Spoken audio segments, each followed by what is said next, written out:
السلام علیکم پیارے بچوں۔ آج ہم دی اسمارٹ اسکول کی کتاب دوم کے مضمون اردو کے سبق نمبر 12 کے سوالات اور جوابات پڑھیں گے۔ آج کے سبق کا عنوان ہے ماں کی خدمت، جو کہ ہماری کتاب کے صفحہ نمبر 56 پر موجود ہے۔ تو پیارے بچوں، شروع کرتے ہیں سوالات کے جوابات۔ تو ہمارا پہلا سوال ہے، حضرت بسطامی والدہ کی خدمت کو کیا سمجھتے تھے؟ جواب ہے، حضرت بسطامی والدہ کی خدمت کو سب سے بڑی عبادت اور نعمت سمجھتے تھے۔ ہمارا سوال نمبر 2 ہے، حضرت بسطامی سے ان کی والدہ نے کیا مانگا؟ جواب ہے، حضرت بسطامی سے ان کی والدہ نے پانی مانگا۔ سوال نمبر 3 ہے، حضرت بسطامی پانی کا پیالہ لے کر کہاں کھڑے ہوئے؟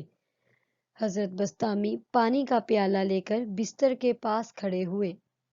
سوال نمبر 4 اور ہمارا آخری سوال ہے، جب آپ پانی لے کر واپس آئے تو آپ کی والدہ کیا کر رہی تھیں؟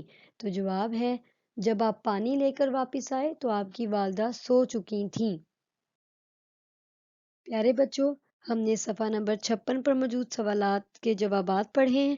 اب آپ لوگوں نے ان کی تحریری مشق کرنی ہے، اپنا کام وقت پر مکمل کرنا ہے اور اپنا بہت سا خیال رکھنا ہے۔ اللہ حافظ۔